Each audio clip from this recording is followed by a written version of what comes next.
gracias sobre todo a todas las personas que están conectadas. La verdad que me imagino que deben estar con los WhatsApp incendiados, con las casillas incendiadas, con los clientes rompiendo, así que espero que lo que escuchen les sea interesante y útil como para compensarles el tiempo que me están dedicando. Voy a ver si puedo compartir la pantalla, debería salir todo bien, pero estas cosas vieron que siempre andan bien en el back y después a veces no. Por favor avísenme si lo ven bien. ¿Están viendo la pantalla? Sí. Sí. Dale, perfecto. Bueno, mucha responsabilidad estar abriendo este ciclo. Yo no estoy viendo, así que si hay algo que me estoy perdiendo, por favor, sí, verbalícenlo, así lo escucho. Básicamente hoy vengo a compartirles una presentación que habla bastante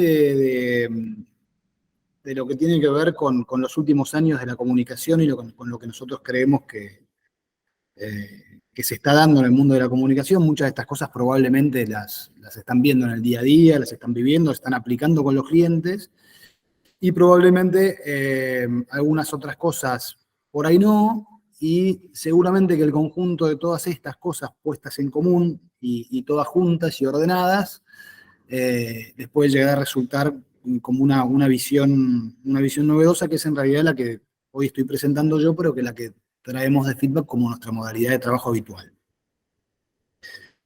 Básicamente, empiezo con un raconto, voy a empezar con un raconto histórico, prometo no aburrirlos, pero tiene que ver mucho con cosas que se están dando en el presente. En el Foro Económico Mundial de Davos, allá por enero de 2020, esta persona, que es un CEO muy, muy relevante, que se llama Mark Benioff, abrió el foro con estas palabras. Dijo: el capitalismo tal como lo hemos conocido está muerto. Se imaginan que en el foro mundial en el cual están la mayor cantidad de CEOs del mundo, en el cual hay un montón de líderes políticos, en el cual básicamente se reúnen todos los años probablemente las personas más influyentes del mundo, que alguien abra diciendo esto, desde ya que es algo que llama muchísimo la atención, ¿no? Todo el mundo, por supuesto que estaba muy dispuesto a escuchar, pero sobre todo teniendo en cuenta que la persona que lo decía, como les decía, es el CEO de Salesforce, que es una empresa que está valuada en 200.000 millones de dólares, y él, en su fortuna personal, tiene más de 8.000 millones de dólares, ¿sí? Entonces no lo estaba diciendo alguien que venía desde una postura ideológica contraria, ¿no? Ahora, ¿a qué se refería Benioff cuando decía esto, ¿no? Y acá es donde entro un poco en la historia. Básicamente, estaba hablando de transformaciones profundas que se estaban dando y que estaban llegando probablemente en estos años a su punto cúlmine. Y acá empiezo y me remonto al año 1602, donde la Compañía Oriental de las Indias neerlandesa, que era la compañía que básicamente se dedicaba a hacer el tránsito de mercancías entre América y Europa, funda la primera organización que cotiza abiertamente. ¿Qué quiere decir? Que tiene dueños que compran acciones y que a través de la propiedad de esas acciones intervienen en el funcionamiento de la compañía, ¿sí? Es como que hacen el primer IPO de la historia, y es en 1602. Esto marca un nuevo modelo de compañía. Hasta entonces las compañías no tenían accionistas, las compañías no tenían capital público disponible para que la gente lo compre o lo venda, ¿sí? Eran en general microemprendimientos, le llamaríamos hoy, o macroemprendimientos, pero dueños de una sola persona, generalmente un rey, un terrateniente, un señor feudal. Más o menos la historia continúa así por unos 350, 360 años, obviamente que es una gran simplificación, hasta que en 1970 uno de los padres del liberalismo, que es Milton Friedman, dentro de todas las cosas interesantes que tenía para decir, dice una frase que quedó en la historia, que es esta, ¿no? La responsabilidad social de las empresas es aumentar los beneficios, ¿sí? Es una visión bastante particular que tenía Friedman, pero muy típica del liberalismo, ¿no? Y esto coincide con una época en la cual se venían dando un montón de choques de cosmovisiones, ¿sí? La década del 60, la década del 70, décadas realmente muy complejas en cuanto a lo social y a lo económico y a lo político.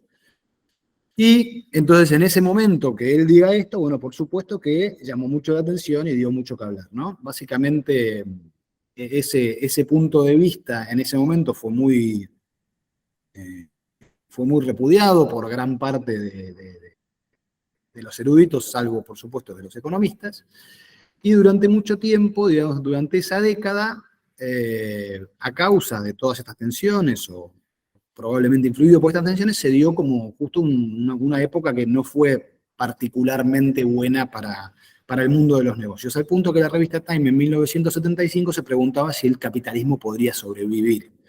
¿Qué vino después de eso? Bueno, después de eso vino la década del 80, probablemente la década más conservadora y liberal en la historia del mundo moderno, porque coincidió que en las dos principales potencias de ese momento, en Estados Unidos y en Inglaterra, había presidentes muy liberales, Ronald Reagan y Margaret Thatcher. Esto fue tal el giro que dieron estos dos gobiernos y las nuevas políticas que estos generaron, que durante muchísimo tiempo básicamente se pensó que, bueno, había una nueva manera y que era una manera casi definitiva, ¿sí? Sobre todo esto se ve cuando en 1989 cae el muro de Berlín y realmente ya no quedan demasiadas opciones afuera del capitalismo. En 1992 el señor Francis Fukuyama escribe un libro muy famoso que es El fin de la historia, que habla justamente de esto, ¿sí? La historia ya terminó, ganó el capitalismo, no hay ninguna otra opción que no sea esa. Lo cual pareciera ser un poquito prematuro. Pero bueno, durante muchos, muchos años, esto de un capitalismo hipercentrado en el accionista, hipercentrado en los beneficios, básicamente no tuvo demasiada contra, digamos, no había demasiadas voces que pusieran en riesgo esto, hubo incluso a nivel político algo que se llamó el consenso de Washington, que fue un acuerdo político que bajó en muchos países, incluyendo la Argentina, en la época de la presidencia de Menem, en donde se consideraba que básicamente había que alinearse con esta visión del mundo porque era la única verdad que quedaba viva, que quedaba en pie. Hasta que,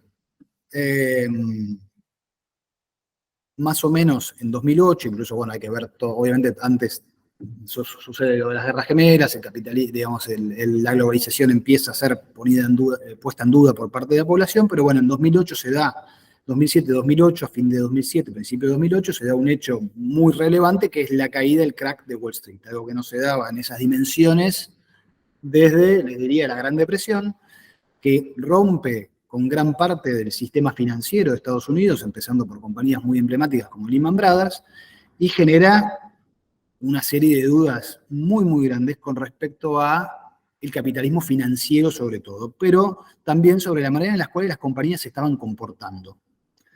En 2011 se termina dando diría, una segunda etapa de reacción ante este 2008 y es el movimiento Occupy Wall Street, ¿sí? En la cual se empieza a poner sobre la luz de la opinión pública que el 1% de las personas en el mundo controlan el 50% de la riqueza y entonces el 99% restante levanta la voz para decir algo tiene que cambiar y eso empieza a generar ciertas charlas, todos estos eventos empiezan a generar ciertas charlas, si se quiere al principio incipientes, intelectuales, acerca de si realmente el capitalismo podía llegar a sobrevivir de esa manera, tal como Time postulaba en 1975. ¿Sí? Si el capitalismo, tal como estaba sucediendo, podía sobrevivir. Hasta que en agosto de 2019, también en una etapa muy, muy, muy famosa por el medio que lo estaba postulando, que es el Financial Times, uno de los medios de economía más reputados del mundo, se publica esta etapa que dice capitalismo, tiempo para un reseteo. ¿Sí? Y en septiembre de ese mismo año, 181 CEOs de las principales compañías del mundo, y ahí digo de las principales, y les diría que son casi todas las multinacionales que nosotros conocemos, se juntan en algo que se llama el Business Roundtable y dicen que es hora de redefinir el propósito de las corporaciones, no ya hacia incrementar las ganancias, como decía el señor Friedman, sino hacia promover una economía que sirva a todos los estadounidenses y por ende en realidad ellos se refieren a todo el mundo, ¿no? Lo cual empieza a marcar un quiebre realmente muy grande. En el Foro Económico Mundial de Davos, en enero de 2020, se presenta Greta por primera vez, no sé si se acuerdan, pero era muy marcado el contraste con Donald Trump, que estaba ahí presente, y los medios estaban como locos haciendo el seguimiento de cómo interactuaban entre ellos. Time incluso la postula a ella como persona del año, y en el mundo se empieza a hablar de economía del propósito, economía de la reputación, economía Greta, capitalismo inclusivo, neocapitalismo o capitalismo de stakeholders, que es como un término que engloba a todos estos. ¿Qué se hace también? Bueno, lo que se hace, porque siempre las empresas, digamos, lo que hacían era, digamos, si se quiere tomar alguna partecita en donde podían llegar a generar algún impacto y trabajaban sobre eso, bueno, todas estas empresas que están en el Foro Económico Mundial dicen, no, lo que tenemos que hacer, de ahora en más si queremos ser serios, es lograr una metodología homologada para medir y reportar de qué manera nuestras compañías se están alineando a los objetivos de desarrollo sostenible de la ONU. O sea, de qué manera estamos colaborando todos para hacer un mundo mejor, pero no desde lo discursivo, sino desde lo fáctico, y que eso pueda ser consensuado entre todos. Entonces le piden a las cuatro grandes, a Deloitte, a KPMG, a Ernst Young y a Price, que agarren todas las diferentes maneras de medición que se habían inventado hasta el momento, las normas GRI, las normas EPIC, y distintos sistemas normativos que utilizaban las compañías, y les piden que con eso armen una nueva metodología. Y en enero de 2021, un año después, en el mismo foro, tal cual el mandato que se habían dado a sí mismos todos estos CEOs, aparecen estas normativas ya bajadas por estas compañías en básicamente 22 indicadores core, ¿sí? De métricas totalmente cuantitativas para empresas que ya presentan información, pero que realmente son indicadores que pueden servir para definir o no el compromiso y el acercamiento de las empresas con los objetivos de desarrollo sustentable, ¿sí? Y luego ponen otros 34 indicadores que son ampliados, digamos. Estos indicadores son realmente bastante exigentes. Después, si quieren, pueden googlear indicadores de ODS, World Economic Forum, y van a poder leerlos. Básicamente tiene que ver con 4 pilares, ¿sí? Personas, planeta, gobernanza y prosperidad. Y van a temas muy puntuales, o sea, igualdad en el pago, van a temas como muy puntuales, muy taxativos y muy concretos, ¿sí? O sea, ya esto que hace, en algunos, ¿sí?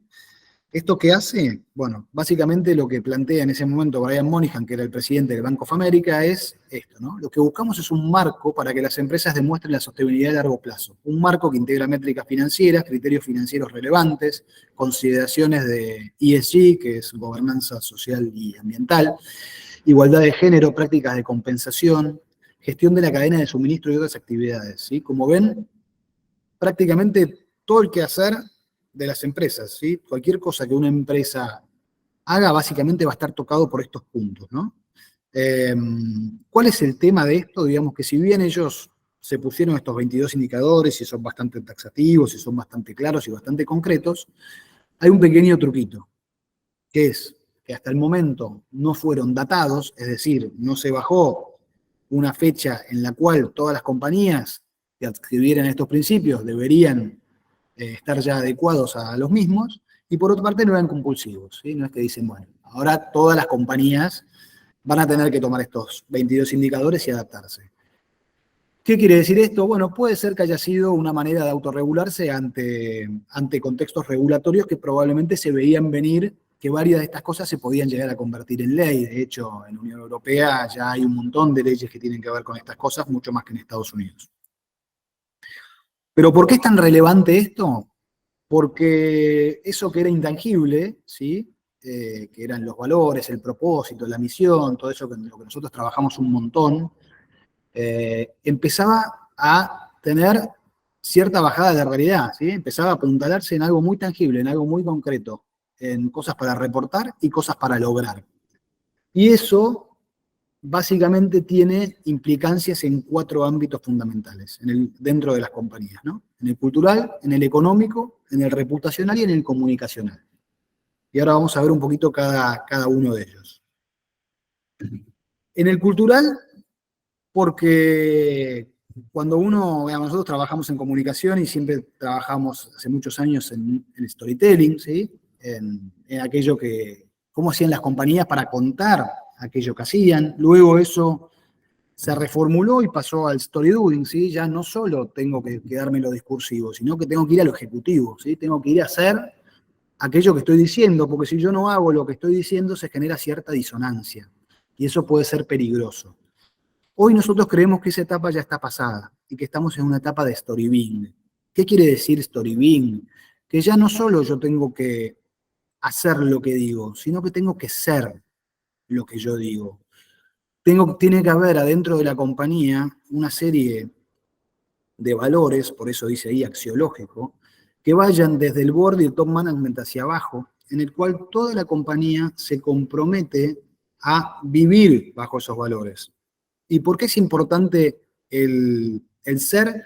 Porque entendemos que en definitiva, si la compañía no es eso, si adentro de la compañía la cultura no dice, no hace que se comporte de determinada manera, cuando pases a la etapa del story doing, por más de que vos trates de hacer algo, si realmente adentro no hay una alineación, eso no va a terminar funcionando y va a terminar generando bastantes discrepancias con las expectativas que los stakeholders tengan de vos. Y básicamente la discrepancia entre las expectativas que tienen los stakeholders y lo que uno hace es una de las claves fundamentales de la reputación, ¿sí? Entonces, ¿qué es lo que dice McKinsey acerca de esto? Bueno, dice que hay 5 principios que son fundamentales para implementar el engagement con estos stakeholders, ¿sí? Para que toda la compañía viva en este story being, ¿sí? Primero, subir el board, obviamente.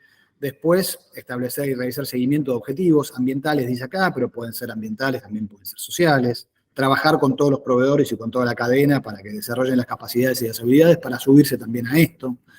Atender a las necesidades de largo plazo de los consumidores, no pensar exactamente, no pensar en el aquí y el ahora, y tratar a los empleados con respeto e invertir en su futuro, ¿sí? Pero bueno, básicamente es cómo hago para embeber una nueva cultura y una manera de ser y de hacer adentro de una organización. Los que trabajan en cultura de cambio saben que eso es muchísimo más fácil decirlo que hacerlo. En cuanto a lo económico, hay 2 aspectos, interno y externo. Por un lado, el más básico de todos, las adecuaciones operativas del budget, es decir, si yo tengo que cumplir con un montón de parámetros que antes eran más difusos o no le estaba dando bola incluso, bueno, ¿cómo hago para tener los recursos para poder hacerlo? Ni más ni menos. Luego, los stakeholders y los issues internos, es decir, ¿cómo hago yo para con esos recursos que tengo, alinearlos a las personas que están adentro y a los issues que tengo adentro y cómo hago para que se empiece realmente a esos 2 mundos a alinearse de manera de cumplir con los objetivos finales. Y el último, que si se quiere es más filosófico, es el nuevo value for money, ¿sí? El value for money no ya visto cómo quiero lograr una compañía que le brinde a los clientes un producto que le dé valor por el precio que pagan, sino un value for money entendido como yo le voy a dar una propuesta de valor a los clientes que incluye los productos, los servicios, pero también la manera en la cual yo hago las cosas, pero sobre todo la manera en la cual yo soy, el story being. O sea, yo le estoy vendiendo a mis clientes productos, servicios y la manera en la que soy. En ese sentido, la inversión que yo hago en la manera en la que soy o en mi story being pasa a ser un tema fundamental, ya no pasa a ser considerado como un gasto, sino que pasa a ser considerado como una inversión porque genera un valor económico tangible. Ahí, bueno, hay otro cuadrito de McKinsey que no vale la pena, pero después si quieres se los comparto con la presentación, pero que tiene que ver con cuáles son los impactos de valor que genera el ESG. O sea, ellos ya tienen identificado si yo voy a cumplir con estos objetivos, si yo voy a cumplir con mi story being, ¿a dónde voy a ver que eso me genere impacto? Y lo primero que dicen es, me va a generar impacto en el top line, ¿sí? Porque voy a atraer clientes. Esto que decía antes, va a haber muchos clientes que se van a sentir atraídos por mi manera de hacer, mi manera de decir, ¿sí? Van a venir a buscarme porque coinciden con mis valores. Por otro lado, va a haber una reducción de costos. Obviamente voy a ser más eficiente en mi producción. Probablemente esto tenga que ver con el parámetro ambiental y ser más importante. Todas las compañías eso lo tienen clarísimo.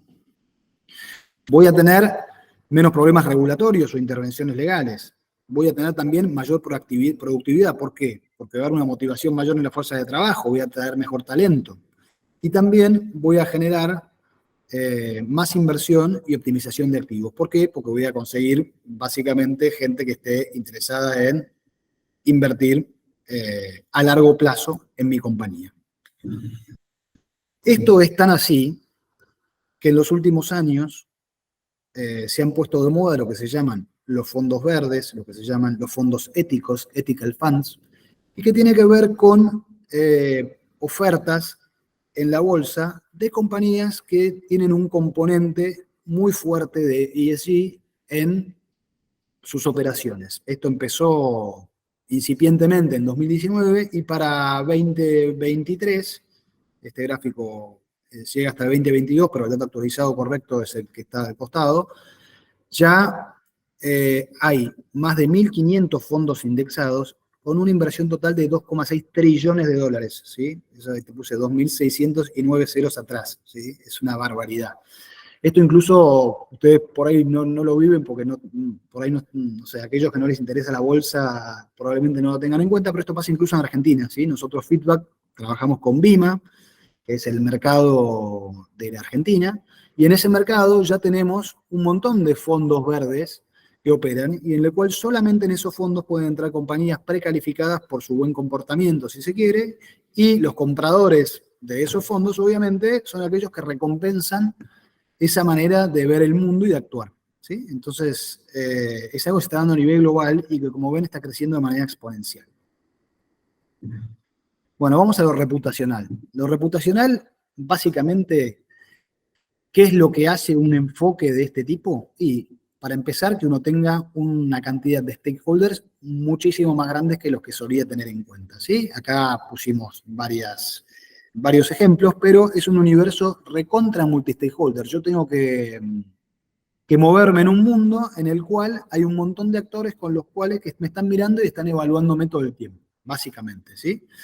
Y también con una idea de la reputación, que es la que hoy predomina en el mundo de los negocios, ¿sí? Lo más importante es la reputación, la reputación, la reputación, lo van a escuchar 1000 veces, pero una idea de reputación que está compuesta por un montón de dimensiones, ¿sí? En este caso 6 dimensiones, y por un montón de características adentro de cada una de esas dimensiones, ¿sí? Entonces, se convierte en algo bastante complejo. Esto lo quiere decir que si yo, por ejemplo, quisiera gestionar la dimensión emocional de la reputación, tendría que fijarme en esos 6 puntos. O que si yo quisiera gestionar la dimensión de ambiente laboral, tendría que gestionar por lo menos esos puntos. Bueno, este más o menos es el consenso de la gente que habla de reputación, ¿no? Son en total 36 indicadores lo que conforman la reputación. Entonces yo tengo múltiples stakeholders y múltiples dimensiones que conforman mi reputación, al cual yo como profesional de la comunicación tengo que tratar de gestionar, ¿sí? Algo que no parece a priori tan sencillo, y ahí se empieza a vislumbrar el porqué del título de esta charla, ¿no? La era DIRCOM, ¿sí? La importancia de una persona que comprenda esta complejidad.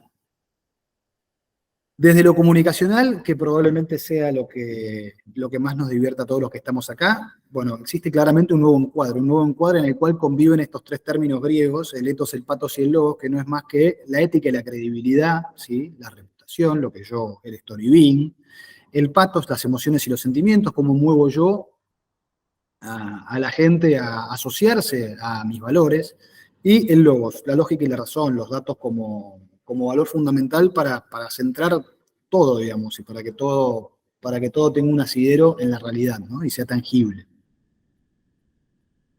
Y un universo comunicacional, que cuando yo fui a la universidad y estudié teoría de la comunicación, era algo así, ¿sí? Este sí que este me lo dieron en la universidad y este es de manual de texto, digamos, había un receptor, un emisor, un mensaje, un receptor, en él se daba a través de un código compartido, por medio de un canal, y hacía referencia a algo, y en el medio podía haber un poco de ruido, y luego había una realimentación. Bueno, esto era lo que nosotros estudiamos en la facultad. Si yo tuviera que hoy bajar esto a un cuadro de cómo es hoy la comunicación, sería algo más parecido a esto. ¿Sí? Un emisor que da un mensaje a un receptor que a la vez se convierte en emisor que manda otro mensaje y así periódicamente hasta el infinito. ¿Sí? Y entonces eh, todo esto se hace muchísimo más complejo, sobre todo porque lo que se pierde es el contexto. En general las conversaciones antes, cuando no existían las redes sociales, se daban adentro de un contexto. Entonces el ruido podía ser menor, porque yo estaba hablando de algo dentro de un código común, probablemente, dentro de un lenguaje común, probablemente, y dentro de un contexto, que es lo que le daba sentido a todo lo que yo decía. Hoy en día, al haber una reemisión constante de mensajes, ese contexto se termina perdiendo. O sea, alguien va a estar expuesto a mensajes del cual absolutamente no conoce el contexto en el cual se dijeron. Y eso genera un montón, pero un montón de ruido y genera un montón de complejidades. Pero también cambió el universo en donde se dan las conversaciones, en donde se genera sentido, ¿sí? Antes los medios tradicionales eran, por supuesto, eh, los espacios de canalización de gran parte de estas cosas para las compañías, para las organizaciones, y hoy eso ha cambiado drásticamente, ¿sí? Acá, si bien ustedes pueden ver en estos datos de Media Ownership Monitor, que están un poco desactualizados, pero porque no hay nuevos hace un tiempo, que los argentinos siguen consumiendo medios tradicionales, lo cierto es que los hacen de una manera completamente distinta como lo hacían, ¿sí? Aquel que lee diarios, obviamente, no lo hace a partir de un formato físico, después vamos a ver eso, lo hace online. Lo hace con un periodismo empobrecido con respecto a lo que solía ser, ¿sí? Entonces yo sigo consumiendo, pero información de menos calidad. El 95% de argentinos ve televisión, sí, probablemente sea así, pero como segunda pantalla, como tercera pantalla a veces, ¿sí? La televisión cumpliendo casi el rol que tenía antes la radio, de fondo, ¿no? Y la radio sí continúa en general siendo bastante escuchada, sobre todo porque, bueno, ese es el acompañante de fondo en el trabajo, en los viajes, bueno, etcétera, ¿no? Pero sí continúa con cierta relevancia. Si yo voy a los medios tradicionales gráficos, veo esto, es una catástrofe, y esos datos son muy difíciles de conseguir porque son las tiradas agrupadas de todos los medios, pero el último estudio que logré conseguir, que es de 2018, y fue un estudio que hizo el gobierno de la Ciudad de Buenos Aires para evaluar posibles subsidios a la industria, hablaba de esto, ¿no? De cómo en un periodo de 25, 30 años, básicamente se había evaporado una industria, ¿sí? Ya para 2018, casi eh, se había reducido al 25% la industria, que encima de 1995 digamos, ya venía bajando, ¿no? Y hoy estos datos deben acercarse básicamente a menos de la mitad de lo que parecía en 2018, con lo cual es realmente muy impresionante cómo el universo de los medios tradicionales se ha desintegrado, y eso tiene un montón de connotaciones, incluso a nivel más macro de cuidado de la democracia, ¿no? Con el rol que cumplen los medios en ese sentido. ¿A dónde están las audiencias? Bueno, lo sabemos todos, ¿no? Están en los medios digitales, informan en los medios digitales. Este dato sí es actualizado desde febrero de 2023 y tiene que ver con a dónde están hoy consumiendo noticias de las audiencias. Infobae, La Nación, TN, miren Clarín, que solía ser el líder, bajó bastante. El Cronista muy arriba, quiere decir que hay bastante consumo de información económica, extraño en Argentina. Bueno, el Destape, Perfil, seguramente un montón de medios que ya conocen. Básicamente, cuando clusterizamos en grupos, vemos que Clarín tiene una llegada casi al más del 80% de la población argentina, Infobae solo con un solo medio al 63%, hay que tener en cuenta que Infobae es regional, y La Nación al 50%. Y pasamos a las redes sociales. Y este es obviamente Digamos, las redes sociales son el catalizador más importante de todo este cambio que se ha dado, no solo en el universo de los medios, sino más macro a lo que da esta presentación, ¿no? La manera en la cual las audiencias interactúan con las marcas. Datos fresquitos de Hootsuite de este año. En Argentina hay 36 millones de usuarios activos de redes sociales, ¿sí? Eso significa que el 80% de la población de Argentina usa redes sociales, de los cuales un 7% creció interanual, y un 97% accede desde su teléfono, o sea, desde cualquier lugar básicamente en donde esté. Cuando vamos a ver las plataformas, vemos, bueno, Facebook sigue, hay que ver qué nivel son usuarios activos, con lo cual todos, digamos, la gente reporta algún tipo de nivel de actividad, hay que ver, probablemente en el caso de Facebook sea una actividad mucho menos activa que en el resto. Luego Instagram, TikTok, lo de TikTok es impresionante porque este crecimiento se da básicamente en 3 años. ¿Sí? LinkedIn, 7.8, pero ahí estaba puesto con un más que no va. Y Twitter con 5 millones, pero probablemente el lugar donde se mueve toda la política y la información más politizada. Y cuando le preguntan a la gente si visitó una red social durante el último mes, 100% dice que sí. Si alguna vez contribuyó o participó, el 91% dice que sí. Dice que pasan 3 horas por día utilizando redes sociales, 3 horas por día, ¿sí? Que tienen en promedio más de 8 cuentas y que el 50% lo usa para motivos de trabajo. Me imagino que acá LinkedIn tendrá bastante que ver, ¿sí? Pero vemos una penetración absoluta de redes sociales. Cualquiera de estos datos que uno tome, Argentina en general está entre los primeros 10 países del mundo, ¿sí? O sea, somos un país en el cual las redes sociales han disrumpido por completo un montón de cosas en la vida diaria, desde la comunicación, ¿no? ¿Y esto cómo termina permeando hacia las marcas? Bueno, termina permeando con la idea de visibilizar el propósito y de hacerlo vivo. ¿Qué quiere decir? De lo que probablemente antes, digamos, para ir a lo más tangible, ¿no? Era inversión en comunicación corporativa, comunicación en branding, bueno, termina virando hacia inversión en cómo hago para hacer acciones que muestren mi propósito en acción. Y cuando uno va a los premios de afuera, y supongo que Fran va a volver con varias historias de estas en breve cuando vaya a Cannes, cuando uno ve los premios en Cannes, básicamente en los últimos años ve cada vez una proporción mayor de compañías haciendo acciones que tienen que ver con eso, con su propósito. Y acá les quería mostrar un caso que tiene unos años, pero para mí la verdad que es tan fuerte que es inmortal por lo que generó alrededor del mundo, que seguramente muchos lo recordarán y si no, bueno, será la primera vez que lo vean y seguramente les va a sorprender. Avísenme por favor si se escucha el audio, debería escucharse, pero todo puede fallar. And the problem is this: women are not making it to the top of any profession anywhere in the world.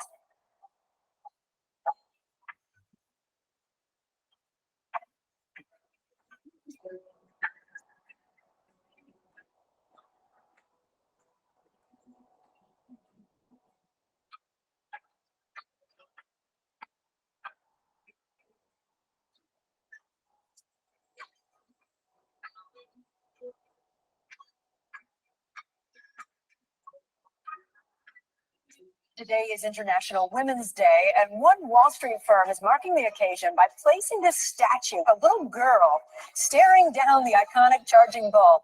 The new image was put up by State Street Global Advisors. A powerful little girl. Representing women's daily experience of having to face a ton of bull. There's certain values like diversity that have a return. The fact that the industry has acknowledged this fund is quite important. The most famous girl in all of New York City. Something fearless girl. La niña sin miedo. People young and old are flocking to her. The fearless girl on Wall Street has already made a lasting impression. It's the hottest selfie in town still. As she's become a social media phenomenon, Fearless Girl has also become a broader symbol of female empowerment. 19,000. 25,000. 28,000. 30,000 people have already signed a petition to keep the statue here longer. The Fearless Girl will be allowed to remain at her post.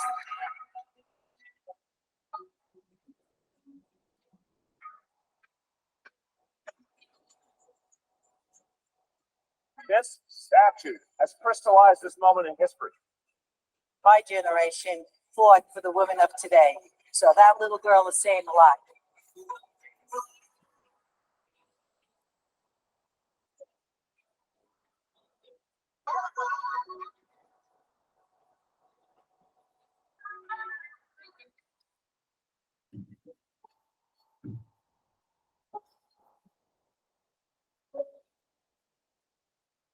Bueno, la verdad que cada vez que lo veo me sigue generando cosas nuevas.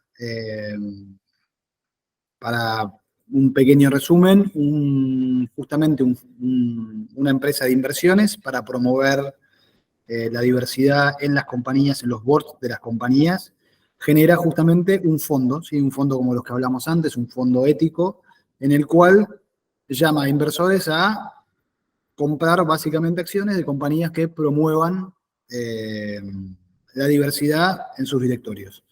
Y para promocionarlo, se les ocurre crear a esta chiquita y ponerla en el lugar más icónico de toda la ciudad de Nueva York, que es el toro de Wall Street. Ahí no sé si llegaron a ver porque pasó rápido el número, pero estamos hablando de 4.600 millones de impresiones en redes sociales. Imagínense qué campaña de branding institucional o lo que quieran, o de marca, o lo que fuere, puede llegar a generar 4.600 millones de impresiones. Ninguna, ¿sí? Estamos hablando de media humanidad, un poco más de media humanidad, viendo el mensaje de una compañía. Bueno, ese es el poder que tiene eso, ¿no? Del propósito vivo. Entonces, a partir de este caso y de muchos otros, tengo una linda colección de casitos así, si les interesa. Obviamente que las compañías empezaron a darse cuenta que había mucho para ganar, pero bueno, mucho para ganar siempre y cuando estuvieras haciendo algo tangible, de impacto, y algo que realmente fuera real y que naciera de tu story vivo. Entonces, yendo como a un principio de cierre, después hay una especie de postdata, pero ¿cuál es el escenario que vemos? Bueno, vemos un escenario claramente de empoderamiento sin precedentes de los receptores, por eso que hablábamos de las redes sociales, una complejización inmensa de los escenarios comunicacionales, lo vimos en ese cuadrito hermoso de la teoría de la comunicación. El mundo VUCA, que ya, si hace algunos años el mundo era VUCA, hoy ya no sé cómo sería el acrónimo, pero sería buquísimo, porque la verdad que el mundo está más volátil, incierto, complejo y ambiguo que nunca. Hay mucha visibilización y juicio público de los actos de las compañías, ¿sí? Esto lo ven, creo que todos los días, y han visto un montón de campañas que salieron mal. Muchísimos contenidos y canales nos dedicamos a eso, ¿sí? A luchar por la atención de las audiencias que están bombardeadas todos los días. Por eso estamos ante una microsegmentación de audiencias. Tenemos tiempos de respuestas que realmente prácticamente son ilógicos, ¿sí? El que reacciona rápido ante algo que está pasando y lo hace relevante es el que gana. Estamos co-creando contenidos todo el tiempo con gente que crea contenidos, como pueden ser creadores profesionales o con las propias audiencias, ¿sí?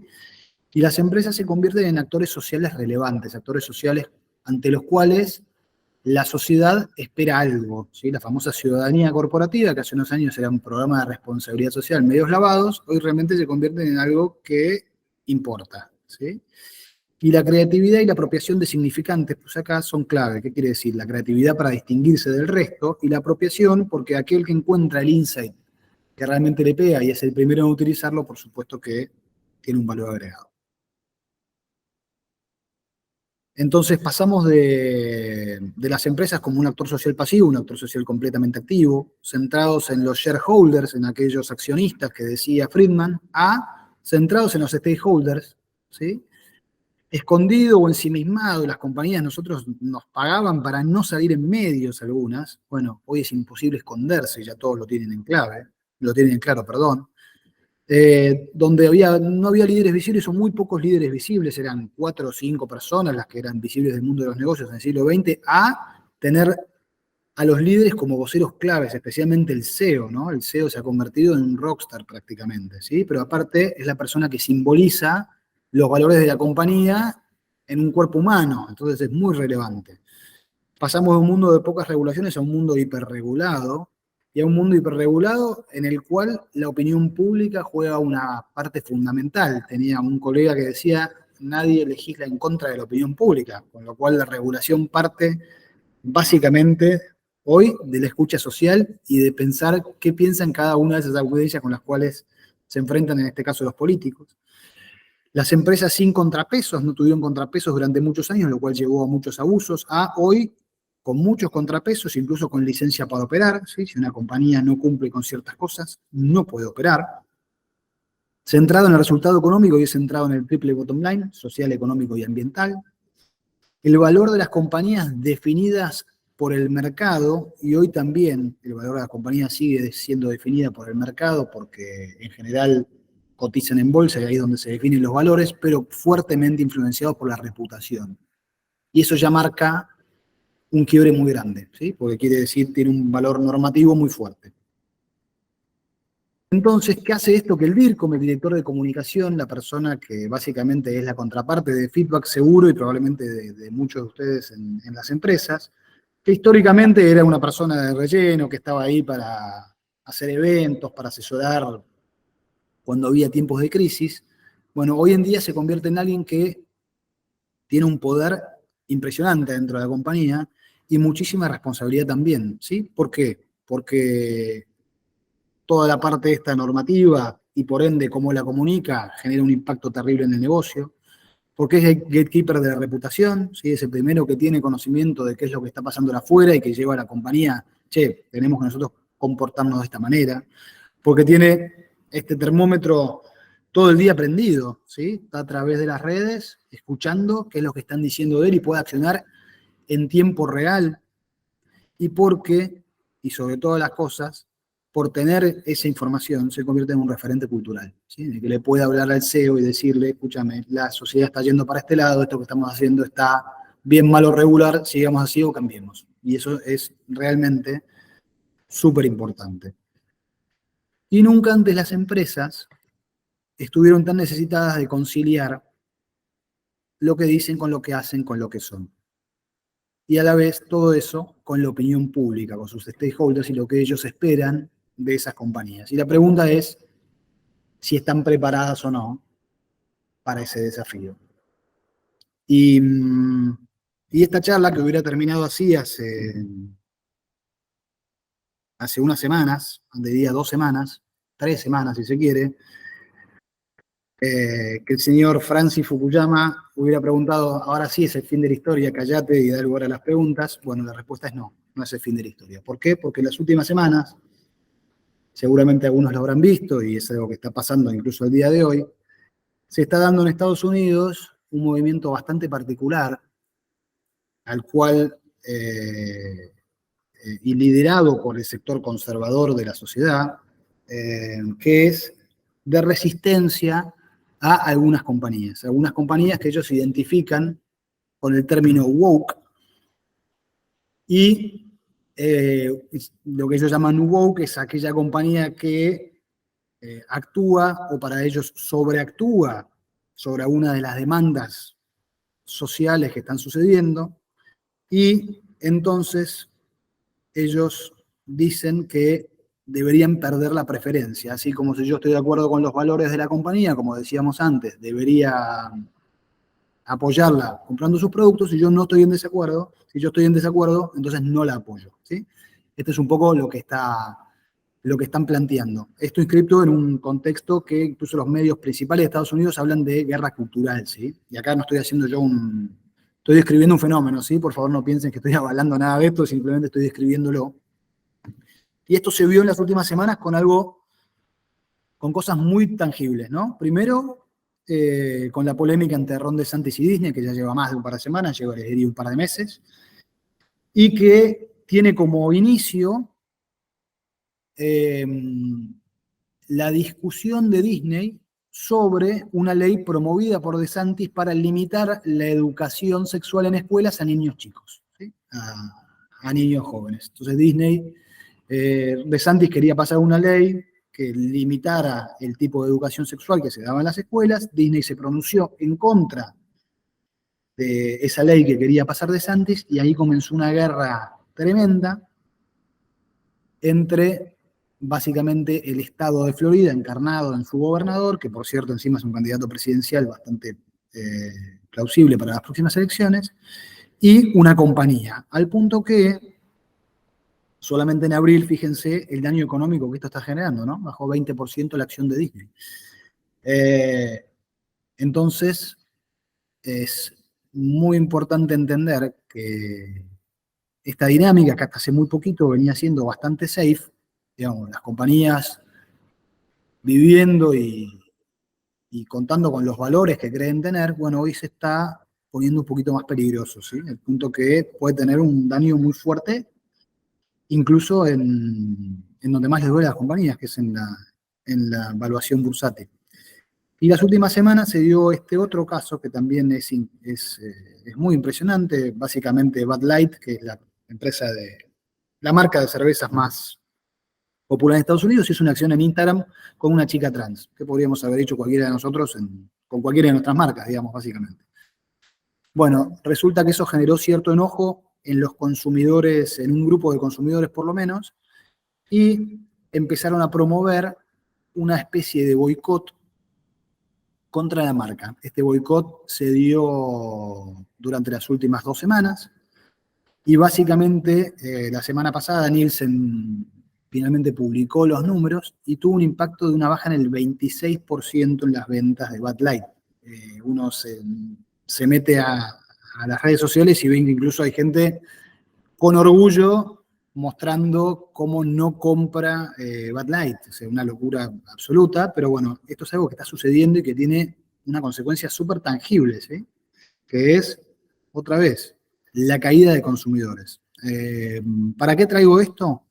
Bueno, nada más para eso, digamos, porque yo la verdad que hace un tiempo que vengo como contando esta dinámica que se viene dando en el capitalismo, en cómo las empresas trabajan e interactúan con sus audiencias, y hasta ahora no habían surgido demasiados contratiempos, digamos. Hasta ahora había como un consenso bastante universal, como era el consenso en aquel momento del capitalismo absoluto.